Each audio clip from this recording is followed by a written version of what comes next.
بسم اللہ الرحمن الرحیم۔ میرات المناجی شرح مشکات المصابیح جلد نمبر 6 صفحہ نمبر 52 پر مفسر شہیر حکیم الامت مفتی احمد یار خان نعیمی رحمۃ اللہ علیہ نے ایک بہت ہی پیاری حدیث مبارکہ نقل فرمائی، جس میں نبی پاک صاحب لولاک صلی اللہ علیہ وآلہ وسلم نے پڑوسیوں کے حقوق کے بارے میں بیان فرمایا۔ نبی کریم رؤوف الرحیم صلی اللہ علیہ وآلہ وسلم ارشاد فرماتے ہیں کہ پڑوسی کے 11 حقوق ہیں۔ پڑوسی کے 11 حقوق ہیں۔ سرکار فرماتے ہیں کہ اور پڑوسیوں کے حقوق وہی ادا کر سکتا ہے جس پر اللہ تعالیٰ رحم فرمائے، جس پر رب کی رحمت ہو نا، وہی بندہ اپنے پڑوسیوں کے حقوق ادا کرتا ہے۔ تو وہ 11 حقوق کیا ہیں وہ میں آپ کے سامنے بیان کر دیتا ہوں۔ نبی پاک رؤوف الرحیم صلی اللہ علیہ وآلہ وسلم ارشاد فرماتے ہیں، پڑوسی کا سب سے پہلا حق یہ ہے کہ جب اسے تمہاری مدد کی ضرورت ہو تو اس کی مدد کرو۔ جب اسے تمہاری مدد کی ضرورت ہو تو اس کی مدد کرو۔ دوسرا حق یہ ہے کہ اگر معمولی قرض مانگ لے تو اسے قرض دے دو۔ اور تیسرا حق یہ ہے کہ اگر وہ غریب ہو تو اس کا خیال رکھو۔ اور چوتھا حق یہ ہے کہ اگر وہ بیمار ہو جائے تو اس کی مزاج پرسی، بلکہ ہو سکے تو تیمارداری کرو۔ اور نبی پاک رؤوف الرحیم صلی اللہ علیہ وسلم ارشاد فرماتے ہیں کہ 5واں حق پڑوسی کا یہ ہے کہ مر جائے تو اس کے جنازہ کے ساتھ جاؤ۔ اور 6واں حق یہ ہے کہ اس کی خوشی میں خوشی کے ساتھ شرکت کرو۔ اور 7واں حق یہ ہے کہ اس کے غم اور مصیبت میں ہمدردی کے ساتھ شریک رہو۔ اور 8واں حق یہ ہے کہ اپنا مکان اتنا اونچا نہ بناؤ کہ اس کی ہوا روک دو، مگر اس کی اجازت سے۔ اور 9واں حق یہ ہے کہ گھر میں پھل فروٹ آئے تو اسے ہدیہ بھیجتے رہو۔ اگر آپ کے گھر میں پھل فروٹ آئے تو اسے ہدیہ بھیجتے رہو، یعنی تحفہ بھیجتے رہو۔ نہ بھیج سکو تو خفیہ رکھو، اس پر ظاہر نہ ہونے دو، تمہارے بچے اس کے بچوں کے سامنے نہ کھائیں۔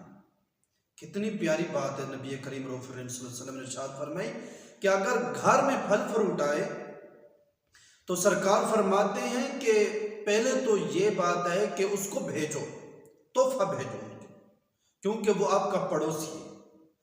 اگر آپ نہیں بھیج سکتے تو اس کے سامنے ظاہر نہ کرو، ظاہر نہ ہونے دو۔ اگر آپ کے بچے ہیں اور ان بچوں کو بھی فروٹ نہ دو کہ کہیں وہ پڑوسیوں کے سامنے جا کر نہ کھائیں۔ اور اگر پڑوسیوں کے بچے دیکھیں گے تو ان کے دل پر کیا گزرے گی۔ تو آج کل تو ہمارا معاشرہ بھی اسی طرح ہے کہ اپنے پڑوسیوں کو دکھ تکلیف دینے کے لیے، ان کو ستانے کے لیے ہم جو بھی ہم سے کوشش ہوتی ہے نا، ہم انہیں تنگ ضرور کرتے ہیں۔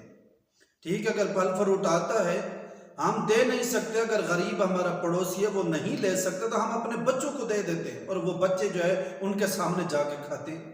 تو اس طرح نہیں ہونا چاہیے۔ اگر آپ پڑوسی کو کچھ نہیں دے سکتے تو اگر آپ کے گھر میں پھل فروٹ آتا ہے یا کوئی اچھی چیز بنتی ہے تو مہربانی فرمایا کریں، اپنے بچوں کو ان کے سامنے نہ بھیجا کریں تاکہ ان کے دل پر تکلیف نہ ہو۔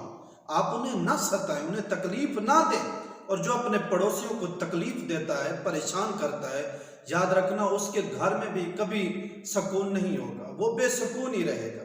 اپنے پڑوسیوں کو جتنا آپ خوش رکھیں گے، ان کا خیال رکھیں گے، رب تعالیٰ آپ کے گھر میں خیر و برکت کا نزول فرمائے گا۔ آپ کے گھر میں خیر و برکت ہوگی اگر آپ اپنے پڑوسیوں کے ساتھ اچھا سلوک فرمائیں گے۔ اور 10واں حق نبی کریم رؤوف الرحیم صلی اللہ علیہ وآلہ وسلم نے ارشاد فرمایا، اپنے گھر کے دھوئیں سے اسے تکلیف نہ دو۔ اپنے گھر کے دھوئیں سے اسے تکلیف نہ دو۔ اور 11واں حق یہ ہے کہ اپنے گھر کی چھت پر ایسے نہ چڑھو کہ اس کی بے پردگی ہو۔ اپنے گھر کی چھت پر ایسے نہ چڑھو جس طرح کہ آج بڑی بڑی بلڈنگیں بن جاتی ہیں، بنگلے بن جاتے ہیں، اوپر چوبارے بن جاتے ہیں، اور گھر والے جو ہے سردیوں میں جو ہے اوپر جا کے بیٹھ جاتے ہیں یا اوپر کھڑے ہو کے جناب آس پاس دیکھتے رہتے ہیں، تو ان کو چاہیے کہ اگر آپ کے پڑوسی ہیں، غریب ہیں، ان کے گھر نیچے ہیں، آپ اوپر کھڑے ہو کے ان کے گھروں میں دیکھ رہے ہیں، تو یہ یاد رکھنا بہت بڑا جرم ہے۔ پڑوسیوں کو تکلیف نہ دیں، ان کو نہ ستائیں۔